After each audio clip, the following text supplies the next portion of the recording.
Hi வீவோஸ், இன்னைக்கான வீடியோவில் என்ன நடக்கலான்னு சொல்லிட்டு பார்க்கலாம். வீடியோக்குள்ளே போகிறதுக்கு முன்னாடி நம்ம சேனலை லைக் அண்ட் சப்ஸ்கிரைப் பண்ணிவிட்டு கொஞ்சம் சப்போர்ட் பண்ணுங்கள். வாங்க இப்போ வீடியோக்குள்ளே போகலாம். நம்ம கார்த்தி சிலையோட வந்து நிற்கிறாரு. கார்த்தியை பார்த்ததுமே எல்லாரும் பயங்கர ஷாக் ஆகுறாங்க. முத்துவேல் சிவனாடி கிட்ட சொல்கிறாரு, என்னப்பா இது, எப்பயும் போல் கடைசி நேரத்தில் இந்த டிரைவர் பையன் வந்து அந்த சிலையை கொண்டு வந்துட்டான், இப்போ நம்ம என்ன பண்ணுறது அப்படின்னு சொல்லிட்டு ரெண்டு பேரும் குழம்பி போய் நிற்கிறாங்க. அப்போ நம்ம பாட்டி வந்து கார்த்தி கிட்ட சொல்கிறாங்க, எனக்கு தெரியும்யா, நீ கண்டிப்பாக இந்த சிலையை கொண்டு வந்துடுவேன்னு எனக்கு தெரியும், உன் மேலே எனக்கு நம்பிக்கை இருந்துச்சு அப்படிங்கிற மாதிரி சொல்லி இருக்கும்போது ஊர் தலைவர் கேட்குறாங்க, இந்த சிலை உங்களுக்கு எப்படி கிடைச்சது அப்படின்னு சொல்லிட்டு கேட்கும்போது சரவணன் வராங்க. அதை நான் சொல்றேன் அப்படின்னு சொல்லிட்டு குருமூர்த்தியை கூட்டிட்டு வந்து பஞ்சாயத்துல நிக்க வைக்கிறாங்க. இந்த சிலை திருட்டு போனதுக்கு காரணம் வேற யாரும் இல்லை, இவன் தான். இவன் வெளிநாட்டுக்கு இந்த சிலையை கடத்துறதுக்காக பார்த்தான். நல்ல வேலையா கார்த்தி வந்து கடைசி நேரத்தில் இந்த சிலையை கண்டுபிடிச்சிட்டாங்க அப்படிங்கிற மாதிரி சொல்லும்போது பஞ்சாயத்து தலைவர்கள்லாம் பயங்கரமா ஷாக் ஆகுறாங்க. இவனுக்கு எப்போவுமே இதே வேலை தான் அப்படின்னு சொல்லிட்டு குருமூர்த்தியை போட்டு செம்மையா அடி நடிக்கிறாங்க. அப்போ சரவணன் கேட்குறாங்க, டே யாருடா உனக்கு ஹெல்ப் பண்ணா சொல்லி, இதுக்கு பின்னாடி யாரெல்லாம் இருக்கா அப்படின்னு சொல்லிட்டு கேட்கும்போது குருமூர்த்தி சொல்கிறாங்க, இல்லை எனக்கு பின்னாடி யாரும் இல்லை, எனக்கு இதான் பழக்கம், நான் எப்போயுமே சிலையை திருடி விற்பேன், இப்போ இந்த கோயில் சிலையை திருடிட்டேன், என்னைய மன்னிச்சிருங்க அப்படிங்கிற மாதிரி சொல்லும்போது சரவணன் சொல்கிறாங்க, கார்த்தி நான் இவனை பார்த்துக்கிறேன்ப்பா, நீங்கள் ஆக வேண்டியதை பாருங்க அப்படிங்கிற மாதிரி சொல்லிடுறாங்க. அப்போ நம்ம கார்த்தி வந்து பஞ்சாயத்து தலைவர்கிட்ட சொல்கிறாங்க, இப்போ சிலை கிடச்சிருச்சு, இப்போயாவது தெரியுதா எங்கள் அத்தை எந்த தப்பு பண்ணியிருக்க மாட்டாங்கன்னு சொல்லிட்டு அவங்க மேலே இப்படி அபாண்டமாக பழி போட்டுட்டீங்க இல்லையா, அவங்க மனசு எவ்வளோ வேதனைப்பட்டிருக்கோம், அவங்கள ஊரை விட்டு வேற தள்ளி வச்சுட்டீங்க, நீங்கள் எல்லாருமா சேர்ந்து சாமுண்டீஸ்வரி அத்தை கிட்ட மன்னிப்பு கேட்கணும் அப்படிங்கிற மாதிரி சொல்கிறாங்க. அப்போ நம்ம சாமுண்டீஸ்வரி கிட்ட போயிட்டு மன்னிப்பும் கேட்குறாங்க, என்னைய மன்னிச்சிருங்கம்மா, நாங்கள் ஏதோ ஒரு இதில் உங்கள் மேலே சந்தேகப்பட்டுட்டோம் அப்படின்னு சொல்ல, அதுக்கு சாமுண்டீஸ்வரி சொல்கிறாங்க, அது எப்படியா என்னைய இந்த ஊரை விட்டு ஒதுக்கி வைப்பீங்க, நான் தான் இந்த சிலையை திருடுனேன்னு சொல்லிட்டு என் மேலே திருட்டு பழி போடுவீங்க, இதை எல்லாத்தையுமே நான் மன்னிச்சிடணுமா, நான் யாரையுமே மன்னிக்கிறதா இல்லை, என் மேலே அபாண்டமாக பழி போட்ட இந்த ஊருக்கு கும்பாபிஷேகம் நடந்தாலும் சரி அதுக்கு நான் வரவே மாட்டேன் அப்படிங்கிற மாதிரி ஊர் தலைவர்கள் கிட்டலாம் பேசி அனுப்பிச்சிடுறாங்க. அப்போ பாட்டிக்கிட்ட கார்த்தி சொல்கிறாங்க, பாட்டி நீங்கள் எதுக்கும் கவலைப்படாதீங்க, நான் எப்படியாவது அத்தையை இந்த கும்பாபிஷேகத்துக்கு கூட்டிகிட்டு வரேன் அப்படின்னு சொல்லிட்டு வாக்கு கொடுத்துட்டு போயிடுறாங்க. வீட்டுக்கு போனதுக்கப்புறம் நம்ம கார்த்திக்கு ஃபோன் வருது, கும்பாபிஷேகத்துக்கு இன்னும் 2 நாள் தான் இருக்குது, அதுக்குள்ளே எல்லா ஏற்பாடையும் பண்ணணும் அப்படின்னு சொல்கிறாங்க. அப்போ நம்ம கார்த்தி ராஜராஜன் கிட்ட சொல்கிறாங்க, மாமா நீங்கள் எப்படியாவது சொல்லி அத்தையை இந்த கும்பாபிஷேகத்துக்கு வரதுக்கு ஒத்துக்க வைக்கணும் அப்படிங்கிற மாதிரி சொல்லும்போது நம்ம ராஜராஜன், கார்த்தி, ரேவதி எல்லாருமே போயிட்டு சாமுண்டீஸ்வரி கிட்ட பேசி பார்க்குறாங்க.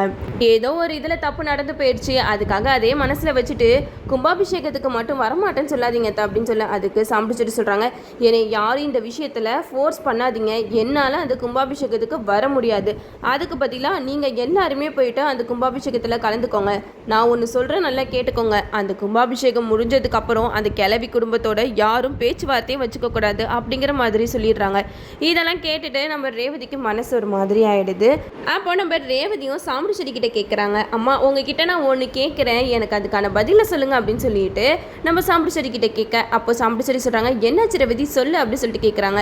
அப்போ நம்ம ரேவதி சொல்றாங்க, அம்மா எனக்கு குழந்தை பிறந்துச்சுன்னா என்ன பேருமா வைப்பீங்க அப்படின்னு சொல்லிட்டு கேட்கும்போது சாமுண்டீஸ்வரி சொல்றாங்க, ஆம்பளை பிள்ளை பிறந்தா சக்தின்னு வைப்பேன், பொண்ணு பிறந்தா எங்க அம்மா பேரை தான் வைப்பேன் அப்படிங்கிற மாதிரி சொல்லிடுறாங்க. அப்போ ரேவதி சொன்னதை கேட்டுட்டு நம்ம சந்திரகலாக்கு மனசுல பல எண்ணங்கள் வருது. என்னது இவ திடீர்னு குழந்தை பிறந்தா என்ன பேர்லாம் வைப்பீங்கன்னு சொல்லிட்டு கேட்டுட்டு இருக்கா, ஒருவேளை கன்சீவா இருக்காளோ, இது நடக்கவே கூடாது, ரேவதிக்கு மட்டும் குழந்தை பிறந்துச்சுன்னா கண்டிப்பாக சாமுண்டீஸ்வரிக்கு உண்மை தெரிஞ்சால் கூட இந்த டிரைவரை வீட்டை விட்டு துரத்தவே மாட்டா, கண்டிப்பாக இது நடக்கவே கூடாது அப்படின்னு சொல்லிட்டு சந்திரா மனசில் நினச்சிக்கிட்டு இருக்காங்க. அப்போ நம்ம மயில் சொல்கிறாங்க, என்ன ரேவதி ஏதாவது குட் நியூஸ் இருக்கா அப்படிங்கிற மாதிரி கேட்கும்போது ரேவதி சொல்கிறாங்க, கூடிய சீக்கிரத்தில் வரோம் அப்படிங்கிற மாதிரி சொல்லிட்டு போயிடுறாங்க. அப்போ உள்ளக்க போயிட்டு நம்ம கார்த்தி வந்து ரேவதி கிட்ட கேட்குறாங்க, எதுக்காக ரேவதி எல்லாருக்கிட்டையும் இப்படி சொல்கிறேன் அப்படின்னு சொல்லிட்டு கேட்க, அதுக்கு ரேவதி சொல்கிறாங்க, இல்லை ராஜா, இன்னும் 2 நாளில் கும்பாபிஷேகம் முடிஞ்சதுக்கப்புறம் நீ எல்லா உண்மையும் சொல்லிடுவ, அப்புறம் அம்மா என்ன முடிவெடுப்பாங்கன்னு கொஞ்சம் கூட என்னால் யோசிக்க முடியல, கண்டிப்பாக நவீன் துர்காவை இந்த வீட்டை விட்டு துரத்துன மாதிரி நம்ம 2 பேர்த்தையும் இந்த வீட்டை விட்டே அனுப்பிச்சிருவாங்க, அப்படி உன்னைய மட்டும் இந்த வீட்டை விட்டு அனுப்பிச்சாங்கன்னா நான் இந்த வீட்டில் இருக்கவே மாட்டேன், உன் பின்னாடியே நானும் வந்துடுவேன், அதுக்காக தான் சப்போஸ் நம்மளுக்கு குழந்தை பிறந்துச்சுன்னா எங்கள் அம்மா ஆசைப்பட்ட பேரே வைக்கலாம்ல, அதுக்காக தான் நான் அம்மா கிட்ட இந்த மாதிரியெல்லாம் கேட்டேன் அப்படிங்கிற மாதிரி சொல்லும்போது கார்த்தி சொல்கிறாங்க, நீ எதுக்கும் கவலைப்படாத ரேவதி, என்ன நடந்தாலும் சரி அத்தைக்கிட்ட நான் உண்மையை சொல்ல தான் போகிறேன். இவ்வளோ நாளாக இந்த உண்மையை மறைச்சதே எனக்கு ரொம்பவே குற்ற உணர்ச்சியாக இருக்குது.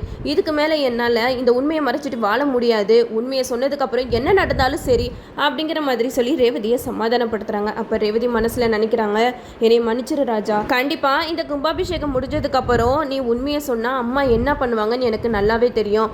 அதுக்காக தான் நான் இப்படி ஒரு பிளானை பண்ணி வச்சுருக்கேன். கண்டிப்பாக இந்த கடைசி நேரத்தில் நான் கன்சீவாக இருக்கேன் அப்படின்னு சொன்னால் அம்மா அதை காரணமாக வச்சு உண்மை தெரிஞ்சால் கூட உன்னைய இந்த வீட்டை விட்டு துரத்த மாட்டாங்க.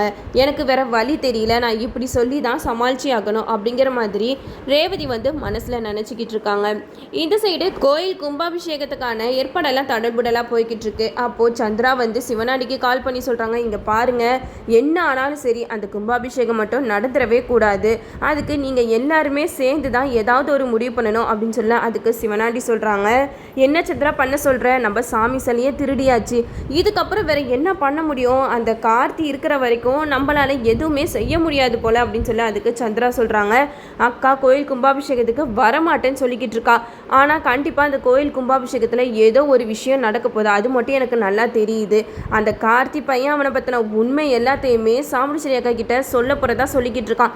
அது மட்டும் நடந்துருச்சுன்னா கண்டிப்பாக ஈஸியாக நம்ம அக்காவை அடிச்சிடலாம் அப்படிங்கிற மாதிரி நம்ம சந்திரா வந்து சிவனாடி கிட்ட பேசிக்கிட்டு இருக்காங்க. அப்போது சாமுண்டீஸ்வரி கிட்ட போயிட்டு சொல்கிறாங்க, என்னக்கா கோயில் கும்பாபிஷேகத்துக்கு வரமாட்டே அப்படின்னு சொல்லிட்டு கேட்க அதுக்கு சாமுண்டீஸ்வரி சொல்கிறாங்க, ஆமாம் சந்திரா, நான் வந்து வரதா இல்லை, எனக்கு அங்கே வரதுக்கே சுத்தமாக பிடிக்கவே இல்லை. என்ன தைரியம் இருந்தால் என் மேலே இப்படி ஒரு பழியை போட்டிருப்பாங்க, அப்படிப்பட்ட ஊர் மக்கள் மூஞ்சில் முழிக்கிறதுக்கே எனக்கு பிடிக்கல அப்படிங்கிற மாதிரி சொல்ல இதை கேட்ட சந்திரா சொல்கிறாங்க, இப்போ அக்கா செம்ம கோவத்தில் இருக்கா, இந்த கோவத்தில் இப்போ நம்ம என்ன சொன்னாலும் அவள் காதில் வாங்க மாட்டா, அவள் இஷ்டப்படியே நம்ம நடந்துப்போம் அப்படின்னு சொல்லிட்டு சாமுண்டீஸ்வரி கிட்ட சொல்கிறாங்க, சரிக்கா நீ வந்து கோயில் கும்பாபிஷேகத்துக்கு வராத, உன்னை அசிங்கப்படுத்தின ஊர் தலைவர்கள் முன்னாடி நீ வந்து நிற்கவே கூடாது அப்படிங்கிற மாதிரி சொல்லிடுறாங்க. இந்த சைடை நம்ம ராஜராஜன் கார்த்தி வந்து ரேவதி கிட்ட சொல்லிக்கிட்டு இருக்காங்க, என்னம்மா உங்கள் அம்மா இப்படி அடம் பிடிக்கிறா, கோயில் கும்பாபிஷேகத்துக்கு உங்கள் அம்மா வரலன்னா நல்லாவே இருக்காது, அம்மா மனசு ரொம்பவே வேதனைப்படும். நான் வேற பாட்டி கிட்ட வாக்கு கொடுத்துட்டு வந்திருக்கேன், கண்டிப்பாக சாமுண்டீஸ்வரி அத்தையை கோயில் கும்பாபிஷேகத்துக்கு கூட்டிகிட்டு வரேன்னு சொல்லிட்டு கடைசி நேரத்தில் அத்தை வரலனா பாட்டி ரொம்பவே கவலைப்படுவாங்க. அதனால் நம்ம எப்படியாவது அத்தையை கூட்டிகிட்டு போகணும் அப்படிங்கிற மாதிரி இவங்க எல்லாருமே பிளான் பண்ணிக்கிட்டு இருக்காங்க. இதெல்லாம் நம்ம சந்திரகலா கேட்டுட்டு மனசில் நினச்சிக்கிட்டு இருக்காங்க, என்ன டிரைவர் எங்கள் அக்காவை போயிட்டு கோயில் கும்பாபிஷேகத்துக்கு கூப்பிட போறியா, போயிட்டு அசிங்கப்பட்டுட்டு வா, கண்டிப்பாக எங்கள் அக்கா வந்து கோயில் கும்பாபிஷேகத்துக்கெல்லாம் வரமாட்டா அப்படின்னு சொல்லிட்டு ஓரமாக நின்று கார்த்தியை பார்த்து சிரிச்சுக்கிட்டு இருக்காங்க மனசில். இந்த சந்திராவுக்கு வேறு வேலையே இருக்காது போல், கூட பிறந்த அக்காவுக்கே இப்படிப்பட்ட துரோகத்தை நினைச்சுக்கிட்டு இருக்காங்க. சீக்கிரமா இந்த சந்திரகலாவோட உண்மை முகம் நம்ம சாமுண்டீஸ்வரிக்கு தெரிய வரணும். அப்பதான் எபிசோட் வந்து வேற லெவல்ல போகும். நம்மளும் வெயிட் பண்ணி பார்ப்போம். ஓகே வீவர்ஸ், இந்த வீடியோ உங்களுக்கு பிடிச்சிருந்தா லைக் பண்ணுங்க, மறக்காம நம்ம சேனலை சப்ஸ்கிரைப் பண்ணிடுங்க.